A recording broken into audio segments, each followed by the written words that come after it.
Hey guys, Cat here with Studio Sweat onDemand and Studio Sweat, and I am here with the lovely Miriam Turner.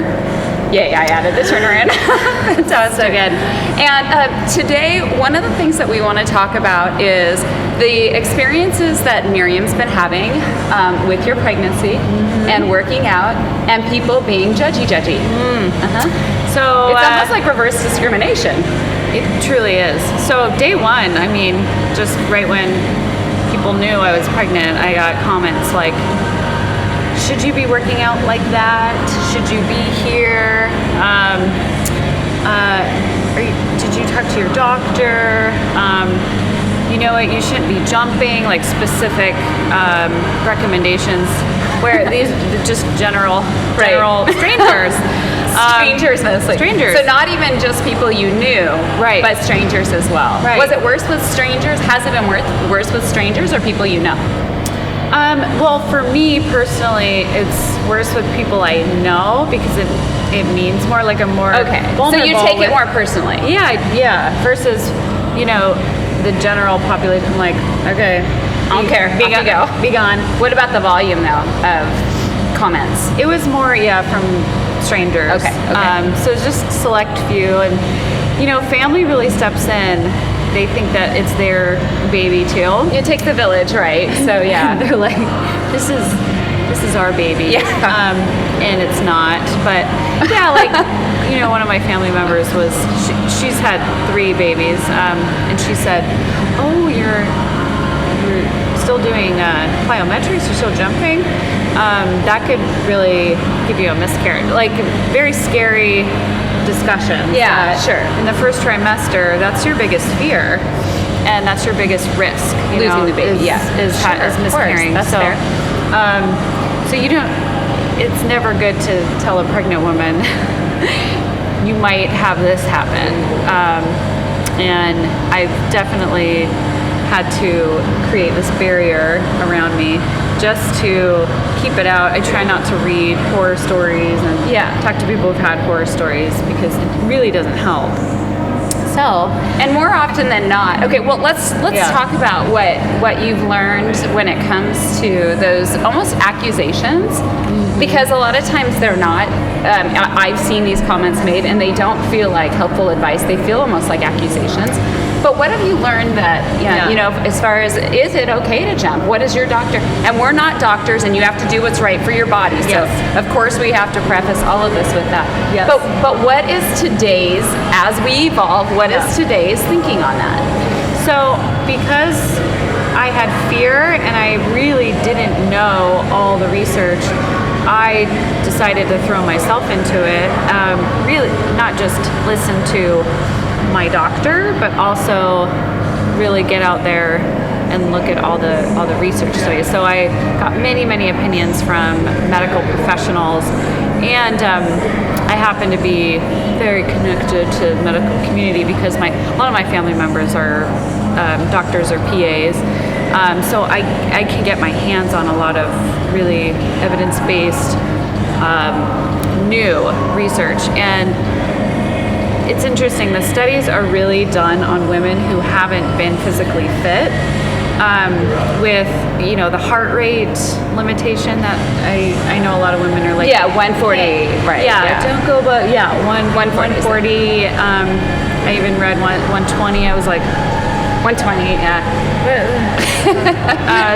doesn't make any sense. So not for you. No.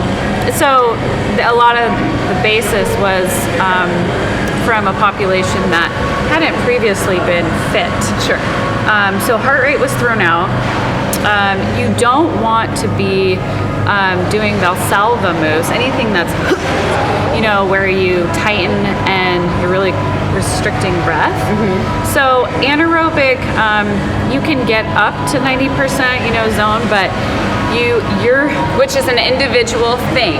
Your 90% is based on a lot of variables, including and most importantly your resting heart rate. Yes.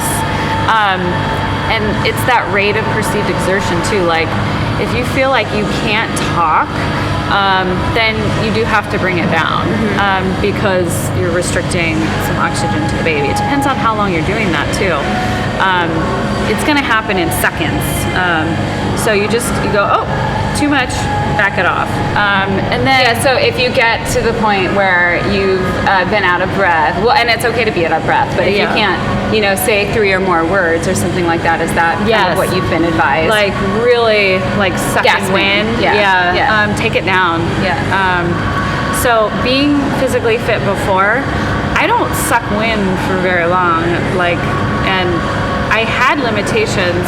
First trimester, I could not get my heart rate up very high. No matter how hard you tried. That was really funny. It was so super interesting, and I was like, cool. That's my body's doing what it needs to do. Right, it's protecting you. And then second trimester hit, and I had this surge of energy. I know, I love that. That was the favorite part. I had 3 pregnancies too. I have 3 kids. And same thing for me. That was like my favorite. Okay. Yeah. Right? Yeah. Third or like, second trimester. I'm alive. Yeah, exactly. I'm alive. So getting back to, so that's really good and really educational. So I just want to get back to the awareness of the issues that you've been dealing with, because it sucks. Like, you've really been made to feel bad about doing something that's really good for you and your baby. Yes, the stigma, I was surprised about. It didn't occur to me that this would happen.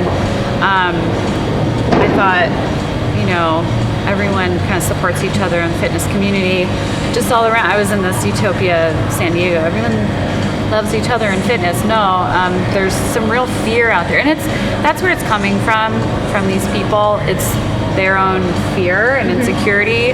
And some people just like to judge. And it is about them ultimately. But so you coming up with, being prepared for it. If you're, a physically fit pregnant woman and you're still working out, so that it will probably come to you. But then really having some kind of languaging that can help at the time to push it away from you. That's smart. So that's kind of how you've learned to cope with it, and that's your advice for other people, is just know it's coming. And know what your reaction's going to be. Have a script. So mine was F off. No, I'm just kidding. No, I'm kidding. To be candid. It was like, cool, thanks for that feedback. That's really, really Great. kind of you to leave it at that. Thanks. And you found also that you're not alone. I'm not. And that's why we're doing this today. That's why we're talking about this today. There is a community of women that are experiencing the same thing, and you found this online and you had no idea. Yes. So Me either. What to expect blog. I have the app, and there's a blog post under like fitness women or whatever, and they all deal with it too. And so I found solace in reading what they were experiencing when someone go to CrossFit and they would get the same kind of reaction from people. I'm sure. So it was like, wow, we should be encouraged and nurtured into keeping our body healthy. Yes. Because it's good for baby, it's good for you to exercise. The recommendations are now get exercising when you're pregnant. So we should really kind of encourage more of that. Yes. So women especially, please support your women that are with child out there and not judge them. Okay? And so I know it's, even for me, it's like the tendency, I want to protect. This is mine too.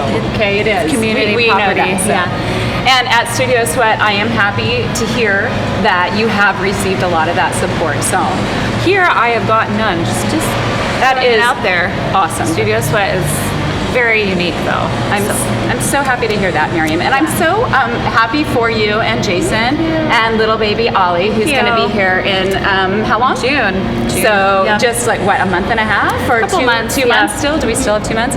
All right, you guys. Miriam, thank you so much for sharing your story today and your struggles and advising people. I think it's sage advice. Yes, stay active. And for those body sculpting, fat torching workouts, whether you're pregnant or not, make sure you go to Studio Sweat or check out Studio Sweat on Demand.